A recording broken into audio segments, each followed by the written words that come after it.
Hi hello నమస్తే welcome to cube TV. నేను మీ journalist అని. సో రానున్న ఎంపీ ఎలక్షన్కి సంబంధించి కూడా భారతదేశంలోనే అతిపెద్ద అంటే మినీ భారతదేశం అంటారు మేడ్చల్ మల్కాజ్గిరి పార్లమెంట్ ఏరియా.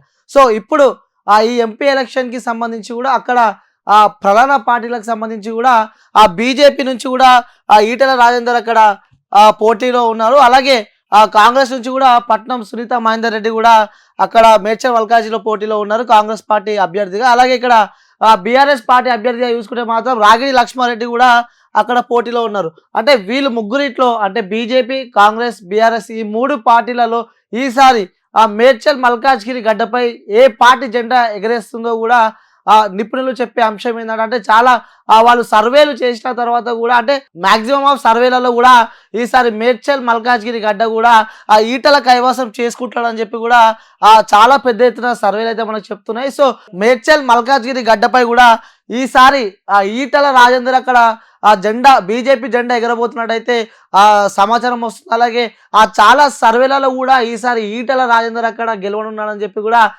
పెద్ద ఎత్తున వార్తలు నడుస్తున్నాయి. సో ఈటల రాజేందర్ అక్కడ మేడ్చల్ మల్కాజ్గిరి ప్రజలు అతను ఎందుకు కోరుకుంటున్నారో సో మీతో నేను చెప్పే ప్రయత్నం అయితే చేస్తాను. ఎందుకంటే ఇక్కడ ముఖ్యంగా ఈటల రాజేందర్ చూసుకున్నట్టయితే బీజేపీ మంచి గ్రాఫ్ ఉంది. ఎందుకంటే రామ మందిరం కట్టిన ఒక ప్లస్ పాయింట్ కూడా ఈ బీజేపీకి ఉందని చెప్పుకోవచ్చు. అలాగే గతంలో కూడా తిను అంటే ఈటల రాజేందర్ మొత్తం రాజకీయ శైలి చూసుకుంటే మాత్రం తను ఒక తెలంగాణ ఉద్యమకారుడు. సో తెలంగాణ కోసం వాళ్ళు పెరగని పోరాటం చేసిన వ్యక్తులలో కూడా ఈటల రాజేందర్ ఉన్నాడు. తను అనునిత్యం ఒక ముఖ్య నాయకుడిగా చెప్పుకోవచ్చు. ఒక బీసీ అధినేతగా ఉన్నాడు తను. సో బీసీలు ఇక్కడ మేడ్చల్ మల్కాజ్గిరి చూసుకున్నట్లయితే బీసీ ఓటు బ్యాంక్ కూడా ఓటు సంఖ్య కూడా ఎక్కువ ఉన్నట్టు మనకు తెలిసిందే ఆల్రెడీ. అందుకే అక్కడ ఇక బీజేపీ నుంచి కూడా రామ మందిరం కట్టిన అదొక ప్లస్ పాయింట్ అక్కడ ఉంది. అలాగే బీజేపీకి ఈటల రాజేందర్ చరిష్మా కూడా యాడ్ అవుతుంది. ఎందుకంటే అక్కడ ఎక్కువ సెటిలర్లు ఈ యొక్క కాన్స్టిట్యున్సీకి సంబంధించి ఈ యొక్క పార్లమెంటరీ ఏరియాకి సంబంధించి కూడా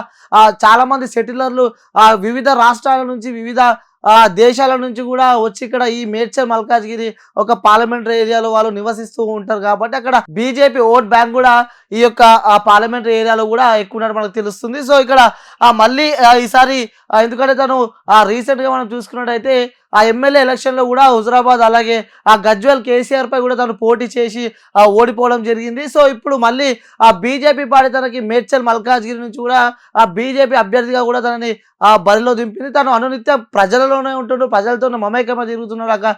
ఎక్కడికి వెళ్ళినా కూడా ఈటెలకు ఒక మంచి క్రేజ్ ఉందని చెప్పుకోవచ్చు. ఎందుకంటే కంపారిజన్ మనము కాంగ్రెస్ అభ్యర్థికి అలాగే బీఆర్ఎస్ పార్టీ అభ్యర్థికి మనం చూసుకున్నట్టయితే ముఖ్యంగా ఇక్కడ కాంగ్రెస్ అభ్యర్థి సునీత మహేందర్ రెడ్డి గురించి మనం మాట్లాడుకోవాల్సి వస్తే తను గతంలో కూడా ఉమ్మడి రంగారెడ్డి జిల్లాలో కూడా తను జెడ్పీ చైర్మన్గా చేసిన అనుభవం తనకు ఉంది. కానీ ఇక్కడ తర్వాత విడిపోయిన తర్వాత కూడా ఎక్కువ అంటే ప్రజలలో ఎక్కువ క్రేజ్ లేదు సునీత మహేందర్ రెడ్డి. అంటే కంపారిజన్ టు ఈటల రాజేందర్తో పోల్చుకుంటే మాత్రం ఇక్కడ అతనికి ప్రజలలో ఎక్కువ క్రేజ్ లేదు. ఇంకోటి తను చెవెళ్ళే టికెట్ ఆశించిన వ్యక్తి. అక్కడ టికెట్ అక్కడ ఉన్న ప్రజెంట్ ఎంపీ రంజిత్ రెడ్డి కూడా కాంగ్రెస్ పార్టీలో చేరిన తర్వాత కూడా అక్కడ చెవెళ్ళ టికెట్ కూడా మళ్ళీ కాంగ్రెస్ పార్టీ నుంచి అంటే తను ఇంతకుముందుకు ప్రజెంట్ ఎంపీగా ఉన్న రంజిత్ రెడ్డి కూడా పార్టీ మారిన వెంటనే అక్కడ కాంగ్రెస్ పార్టీ కూడా రంజిత్ రెడ్డికి అక్కడ ఎంపీ టికెట్ ఇచ్చారు. సో వీళ్ళని ఈ సునీత మహేందర్ రెడ్డిని కూడా ఇక్కడ మేడ్చల్ మల్కాజ్గిరికి షిఫ్ట్ చేయడం అయితే జరిగింది. సో ఈటలతో పోల్చుకుంటే అంతా ప్రజలలో అంత క్రేజ్ లేదు. ఇంకా చాలా మందికి వీళ్ళ పేర్లు కూడా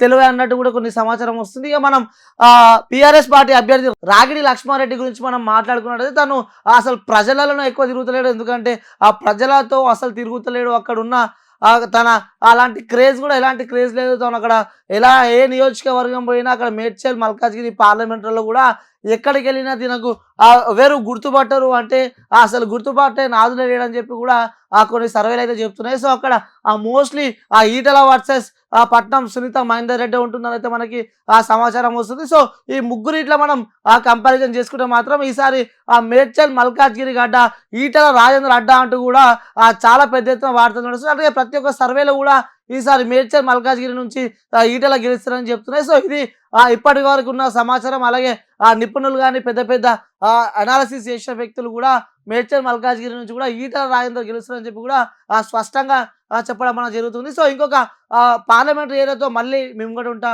నేను మీ అనిల్.